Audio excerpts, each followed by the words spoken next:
BPL card ರದ್ದು ವಿಚಾರ ಇನ್ನಷ್ಟು ಕ್ಲಿಷ್ಟ ಆಗ್ತಾ ಇದೆ. ಅರ್ಹರದು ಕೂಡ ರದ್ದಾಗ್ತಾ ಇದೆ ಸರ್. ನೋಡಿ, ಯಾರು ಗಾಬರಿ ಮಾಡ್ಕೊಳ್ಳೋಂಥ ಅವಶ್ಯಕತೆ ಇಲ್ಲ. ಸೆಂಟ್ರಲ್ ಗೌರ್ಮೆಂಟು ಒಂದು ಕ್ರೈಟೀರಿಯಾ ಇದೆ, ಆ ಕ್ರೈಟೀರಿಯಾ ಪ್ರಕಾರ ಮಾಡ್ತಾ ಇದ್ದಾರೆ. ಯಾರು ಅರ್ಹರಿದ್ದಾರೆ ಅವ್ರಿಗೆಲ್ಲ ನಾವು ವಾಪಸ್ಸು ತಿರ್ಗಿ ಅರ್ಜಿ ತೆಗೆದುಕೊಂಡು ನಾವು ವಾಪಸ್ ಕೊಡ್ತೀವಿ. ಯಾರು ಬಡವರು, ನಮ್ಮ ಸರ್ಕಾರ ಇರೋದೇ ಬಡವ್ರಿಗೋಸ್ಕರ, ಅರ್ಥ ಆಯ್ತಾ? ಅಲ್ಲಿ ಏನಾಗಿದೆ ಅಂತಂದರೆ ಗಾಡಿ ಇರೋರಿಗೆ, 7.5 ಎಕರೆ ಜಮೀನು ಮೇಲಿರೋರಿಗೆ ಅಂಥದಕ್ಕೆಲ್ಲ ಕೆಲವೆಲ್ಲ ಕಾನೂನಿದೆ.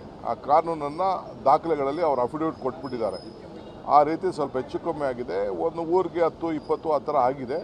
ಅದನ್ನೆಲ್ಲ ಸೆಟ್ರೇಟ್ ಮಾಡಿಕೊಡ್ತಾ ಇದ್ದೀವಿ. ದಯವಿಟ್ಟು ಸಹಕಾರ ಕೊಡಬೇಕು. ಕೆಲವು ಇನ್ಕಮ್ ಟ್ಯಾಕ್ಸು ಪೇಯರ್ಸ್ ಇದ್ದಾರೆ, ಸರ್ಕಾರಿ ನೌಕರಿದ್ದಾರೆ, ಸಹಕಾರ ಸಂಘಗಳಲ್ಲಿ ಪರ್ಮನೆಂಟ್ ಅಧಿಕಾರಿಗಳಿದ್ದಾರೆ, ನೌಕರರುಗಳಿದ್ದಾರೆ.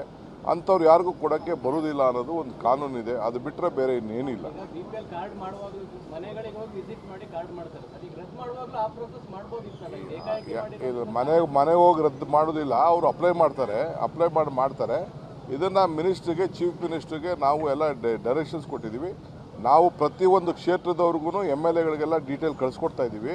ಅವ್ರಿಗೆಲ್ಲ ಅವರು ಒಂದು ಟೀಮ್ ಮಾಡಿ, ಆಮೇಲೆ ನಮ್ಮ ಇದು 5 ಗ್ಯಾರಂಟೀಸ್ಗೆ ಇವರಿದ್ದಾರಲ್ಲ, ಆ ನಮ್ಮ ಲೀಡ್ರ್ಗಳಿಗೂ ಕೂಡ ನಾವು ಇದಕ್ಕೆ ಜವಾಬ್ದಾರಿ ವಹಿಸ್ತಾ ಇದ್ದೀವಿ. ನೀವು ಮನೆಗೂ ಹೋಗಿ ಯಾರ್ಯಾರಿಗೆ ಅನ್ಯಾಯ ಆಗಿದೆ ಅದನ್ನೆಲ್ಲ ಸೆಟ್ರೇಟ್ ಮಾಡಿ ಅಂತ ನಾವು ಹೇಳಿ ಆ ಕೆಲಸ ನಾವು ಮಾಡ್ತೀವಿ.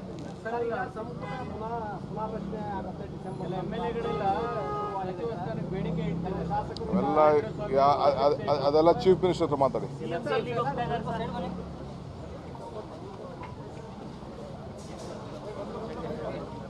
ಚೀಫ್ ಮಿನಿಸ್ಟರ್ ಹೋಗ್ತಾ ಇರೋದು ಹಾಲಿನ ವಿಚಾರಕ್ಕೆ. ಹಾಲು ಮಾರ್ಕೆಟ್ ಮಾಡೋಕ್ಕೆ ನಂದಿನಿ ಹಾಲು ನಾನು ಹೋಗ್ಬೇಕಾಯ್ತು. ಆ ಮೀನು ಇದನ್ನು ಒಂದು ಇದಿದೆ ನಮ್ಮ ಮುರುಡೇಶ್ವರದಲ್ಲಿ, ನಾನು ಮುರುಡೇಶ್ವರಕ್ಕೆ ಹೋಗ್ತಾ ಇದ್ದೀನಿ. ಅವರು ನಂದಿನಿ ಹಾಲು ಮಾರ್ಕೆಟ್ ಮಾಡೋಕ್ಕೆ ಹೋಗ್ತಾ ಇದ್ದಾರೆ. ಅದು ಮೊದಲೇ ಫಿಕ್ಸ್ ಆಗಿತ್ತು. ನಂದಿನಿ ಹಾಲನ್ನ ಯಾಕೆಂದರೆ ಜಾಸ್ತಿ ಮಾರ್ಕೆಟ್ ಆಯಿತು ಅಂದರೆ ನಮ್ಮ ರೈತರಿಗೆ ಎಲ್ಲ ಕಡೆಯೂ ಅನುಕೂಲ ಆಗಲಿ ಅನ್ನೋ ದೃಷ್ಟಿಯಿಂದ ಮುಖ್ಯಮಂತ್ರಿಗಳು ಹೋಗ್ತಾ ಇದ್ದಾರೆ. ರಾಜಕೀಯಕ್ಕೂ ಇದಕ್ಕೂ ಸಂಬಂಧ ಇಲ್ಲ.